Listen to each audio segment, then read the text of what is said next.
Hi everybody and welcome back. My name is Juni, and I've been meaning to put up a video like this, about October and Halloween in general. But I figured it'd probably be a good idea to wait till the last week of October. Now, that doesn't mean that it'll be the last week of our spooky season. Oh no, we still got one more week after this one. So, take a walk with us as we explore a little bit about Halloween and other topics as well. It's actually one of my favorite holidays. It's actually more anticipated than Christmas time, for me at least.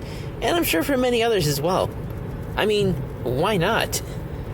I feel like this is the month where one person can be very creative.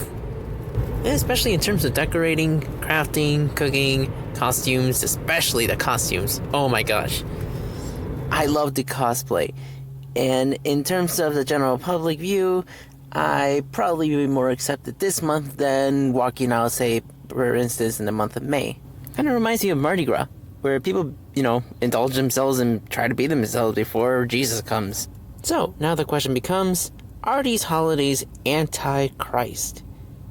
Well, some would say yes, because it displays wicked and ghoulish beings, welcoming evil spirits, and welcoming the real ruler of this world, Mr. Satan. No, not that Satan. I mean this one here. That other guy can easily defeat God, when Satan just supposedly can't. As a former Christian, believe it or not, there was at one point in my life where I just did not want to do Halloween. And you know probably why the reason that is. You see, in some religious communities, Halloween has been given a bad rep. And for some weird reason or another. But the main reason was, well, especially in my family, it was believed that Satan's birthday fell on Halloween. So I looked and looked and looked regarding information on Satan's birthday and just could not find anything that points to Halloween as his birthday. As much evidence as there is for Christ's birthday being on Christmas. And I thought that Jesus was born before Satan, or Lucifer, or whoever you want to call him, with God and Jesus apparently creating the 6 of the Charlie's Angels. Oh wait, there was only 3, right? Well, 6 in total if you want to add the later adaptation. Anyways, I guess it depends on which calendar you're looking at. See, in Celtic tradition, it was November 1st that marked the beginning of the year, which meant that October in this region would be the last time you get to, harvest your crops. And kind of makes sense because you can't really grow much in the cold. For some, winter is the beginning of the year. And if you want to mark Christmas as the birthday of Christ, then I guess December comes first before October. Now, the Celts were polytheistic, so they tend to believe in different deities of different realms, which played a huge role in their superstitious beliefs. And during the autumn season, it was believed that demons will roam and death will come to put an end to summer. And they would use these rituals to ward off any evil presence, including the use of bonfires, costumes, and even use their crops to form different displays. And you can see many autumn and harvest traditions around the world. In fact, as Europeans began to venture out different places, including the US, the Irish and Scottish immigrants brought along their traditions around the 1800s. And it wasn't until a century later where Halloween became popular within the US. Though it wasn't the, kid-friendly holidays we see it as today. Not at least until the 1960s, where things became a little more groovy. Or at least everything that was being considered radical by the Christian or Catholic conservatives. And Halloween, just like rock music at the time, was being really looked into to the point where people would begin playing it backwards and trying to find some satanic words or, or really anything that would be considered mumbo jumbo at this point. I mean, lots of stuff were happening in the 1960s. And Big Change was just one of them. From the first televised presidential debate to the civil rights movement. Heck, even exposure to the Vietnam War caused controversy within the nation and across the world. Heck, even the moon landing, which I'm sure sparked more curiosity beyond our planet. I'm sure it was a crazy time to be alive back then, though I'm sure that people, looking back at our time now in 2020, people will say the same thing. Now, going back on the evangelicals and Puritans, and their epic quest to eradicate the radical evil from the world, we move on to the 80s, where not only slasher films were on the rise, but so were the rumors of the satanic temples involving in abuse, including animals and children, creating some sort of a rise in the cults and cult-like behavior. It soon turned out that they were all just false claims. But why, you ask? Well, it seemed that since the satanic temples began in the 60s, the churches didn't really like the idea of having Lucifer on the earth as a throne. So much for freedom of religion, right? This was just a case of the supposed good guy just being jealous. And I thought that was not a trait that we were supposed to have. Especially these righteous deities. Yes, I am looking at you, Yahweh. There are always stories that deals with good versus evil, since even the Egyptians in ancient time. Even when I was a Christian, I used to think that sometimes the bad guy was misunderstood. But I was then reassured by the older members that everything that goes wrong was because of Satan. But then I thought, wait, I thought God was powerful. And to that I was told that don't fall into Satan's lies.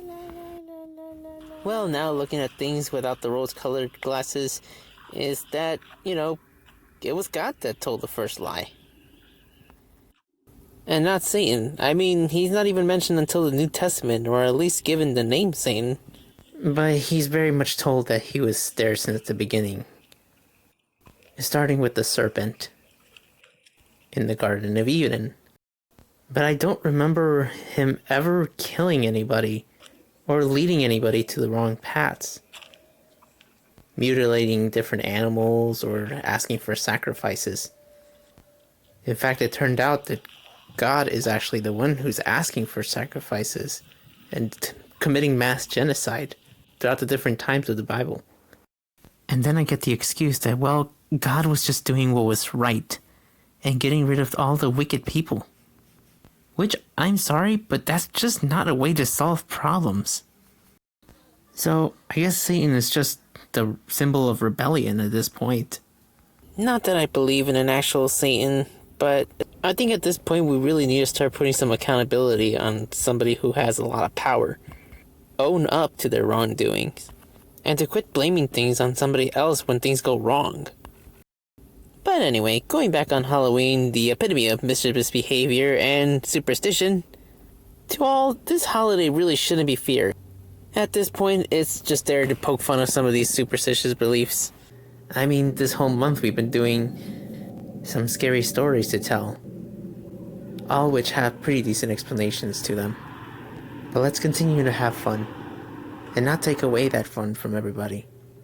With that being said, just be careful. I hate to see this holiday as a statistic for people to just end up hurting each other or hurting themselves in the end. Just have fun without hurting anybody, please. Have some candy, indulge in treats. Have some fun dressing up in characters. Even funny ones you never thought you'd try. And decorate. As lively as you want. There are many creative ways to do so. Speaking of mischievous behavior, I used to work at a haunted attraction. Here's my shameless footage. We put a lot of work into this attraction, and it was just fun being creative. Of course, there are many levels of decorating, but if you don't have the monies or means, you can just be creative and use other things that you have with you. It's better to just reuse and recycle and repurpose than to keep on buying newer stuff. But if you do have the creative and financial means, then go ahead. As seen throughout this video, there's a number of talented people out there who can make some amazing props and animatronics. But it's all in the atmosphere, really. You can be surprised at how simple little things like lighting can affect the scenery when it comes to something spooky. Even by using a simple projector trick. As long as it's effective. And don't get me wrong, it can be cute as well.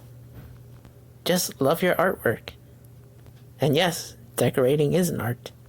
So I hope all you wonderful artists out there got to express yourself during the month of Archtober. Which I guess is another reason why this month resonates with me. This year has forced lots of people to be creative. And I ask that all of you just be safe. There's a scarier thing out there. That's actually taking away lives. So continue wearing your masks, even if it's over your mask. Practice physical distancing. And happy Halloween, everybody. This is Juni, the apostate.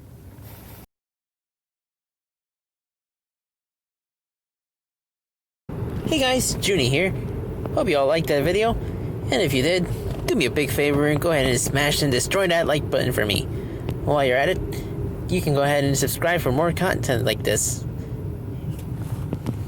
This was kind of a surprise video, just like my other one with Trumpy, but I usually post things on Friday nights. And as always, be you and embracing self-love. This is Juni, the apostate.